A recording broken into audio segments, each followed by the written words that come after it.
Welcome to Comic Talk, where everyone can come and indulge in all things comic related, whether it be movies, TV shows, cartoons, video games, or just comics themselves. If you love comic books, then show it by hitting that subscribe button to help this precious media that we all love thrive and flourish.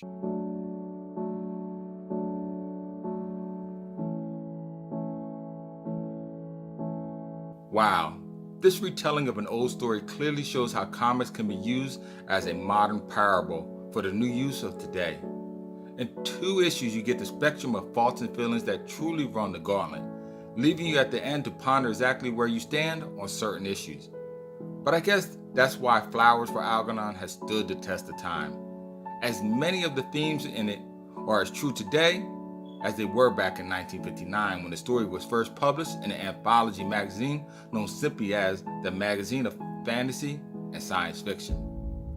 But before I get into that though, for those of you not familiar with the novel Flowers for Algernon, I will do my best to give you a short but meaningful synopsis of the book, as it is pertinent to the comic that I'll be going over today in this video. Charlie Gordon is a man with an IQ of 68 who works a menial job as a janitor and delivery person at Donna's Bakery. He wants nothing more than to be smarter than what he is, and so he volunteers for an experimental surgery that is supposed to increase his intelligence. The surgery had already been successful tested on Algernon, a laboratory mouse who, after going under the procedure, navigated a maze that he once thought difficult, now could do ease. Well, it turns out the surgery on Charlie is also a success, and his IQ more than doubles. Now, since he's smarter, he realizes his co-workers at the factory, who he once thought were his friends, only liked having him around so that they could tease him. A fact which, when he was less intelligent, that he was oblivious to. His new intelligence scares his co-workers, and they start a petition to have him fired. But when Charlie learns about the petition, he simply quits. He tries to have a relationship with women, but his emotional intelligence has not progressed on the scale of his intellect. The teacher who has taught him for years ultimately ends their relationship because he is simply just so far ahead of her intellectually, they can no longer connect emotionally. As Charlie's intellect increases, Algernon sadly suddenly declines. He gradually loses his increased intelligence and shortly dies afterwards. Taking his body, Charlie buries it in the backyard of his home. Charlie then realizes his increased intelligence is also temporary. He starts to experiment to find the cause of the flaw in the experiment, which he calls the Algernon-Gordon effect. When he finishes his experiments, his intelligence regresses back to his original state. Charlie is aware of all this and is pained by it. What is happening to him as he loses his knowledge and his ability to read and write? He tries to earn back his old job as janitor and tries to revert back to normal, but he cannot stand the pity of his co-workers, landlady, or his previous teacher. Charlie states that he plans to go away from New York and move. His last wish is for someone simply to put flowers on Algernon's grave. The story is a tale of loss and gain, on how we look at others and how they make us feel about ourselves in the end. I guess it could be a tale about be careful what you wish for, because you just might get it, or even ignorance is bliss.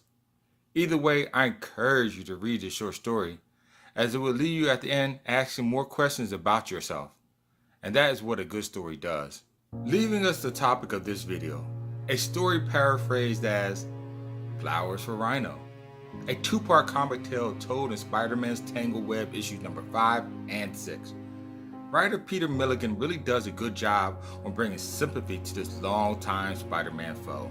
You see, Rhino, aka Alexei Setsovich, is tired of being a stampeding pachyderm. Every time he pulls a heist, the web hit is always there to outsmart him, to belittle him, and to make him the butt of everyone's jokes. When he first got that 500-pound near impregnable suit, it was awesome. Alexei was elevated from low-level, dull-witted street bug to a superpowered supervillain. Though still entirely dull-witted, but now he wants out of the business of crime. It has not worked out in the way that he had hoped. Over time, Rhino realized the cause of his failure though. But even though his suit gave him great abilities, his intelligence is still the same. And people make fun of him with words that he often simply doesn't understand. Wanting his suit gone, he goes back to the same scientists that gave him the outfit in the first place, way back in Amazing Spider-Man 43. While telling the scientists his predicament, Alexei notices a chimpanzee conducting a highly sophisticated piece of classical music. The doctor explains the primate is a test subject of a new experiment that he is working on, but it is in its preliminary stages still, and it has a few kinks that needs to be worked out. The doctor explains to Alexei that the procedure he performed on him so many years ago is permanent. Any attempt to remove the suit now will certainly kill him in the process. He advises Rhino to find some way to accept his condition, as it will most likely be with him until his dying day. And this is where you really start developing some sympathy for this long-time villain and experience what a day in the life of Rhino is truly like. Having little money and no real friends to speak of, he has to live in a crummy studio apartment on the basement level, because he weighs so much that if he rolls over and falls out of bed again in the middle of the night, he may plummet through the wooden floors of every tenant that lives below him. He has to sleep on cinder block reinforced bed with pulley cords hanging over him, just in case if he rolls on his back, he's able to pull himself up again. But what really gets him down is his inability to acquire a girl for more than what it would cost for one night's evening. And so, downtrodden and depressed, one night he makes his way to the top of the Brooklyn Bridge. While looking down on the placid still waters below, he reflects on his life. And before he takes that final plunge, it dawns on him the answer to all his problems.